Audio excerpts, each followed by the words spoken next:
Started out as a pound and a half, but it's probably about a pound and a quarter, pound point 10 or something after I trim the fat. Ground or sirloin steak. Tomatoes, got most of the pulp out. It's one large tomato, quartered. I scraped most of the pulp out of it. One green pepper, one onion. Okay, it's been 20 minutes. I'm heating up the pan. I'm going to put a little bit of vegetable oil in it, and then I'm going to throw this in and cook it up a little bit. Then we're going to pull it out, throw in the vegetables, cook them up, and then throw the meat back in. And then we'll add the cornstarch and water.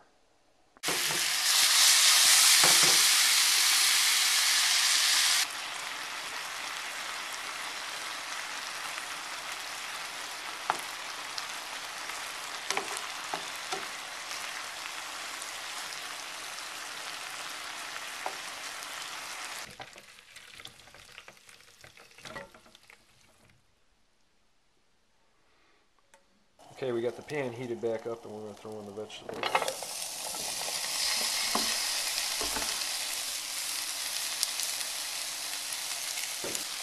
Main thing is to get these onions, the onions and peppers cooked down a little bit so they're soft. Could do it a stir fry type style and leave it kind of crispy, but I'll get it cooked down a little bit. Okay, add just a little bit of water so we can pretty much steam them. And we're going to cover them and let them simmer for a little bit and soften up. Okay, we let this go for about 5 minutes. It softened up. It's going to soften up a little more as I simmer the meat in with it more. The meat is, I gotta say, fantastic. It's great. I was kind of experimenting with a little bit of the wine and didn't have brown sugar, but barbecue sauce has a lot of brown sugar in it, so just made do with what I had and threw that in there, and it's really good.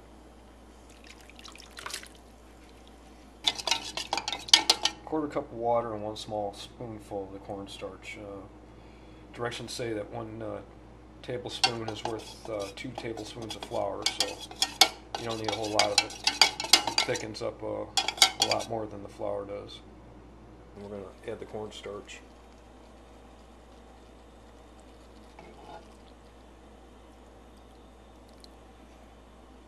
And this is just going to thicken up the liquid into basically a sauce.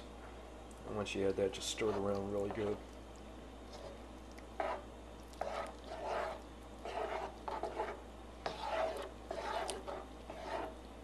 Then we'll bring it to a simmer, and then as it cools down, it'll obviously thicken. See, it's already thickening just a little bit. Just want to get it mixed around in there good. Yeah, you can see the liquid thickening already. Alright, next up will be plating it. And the liquid should be a nice sauce by then. And that's how it looks once it's plated up. Time to eat.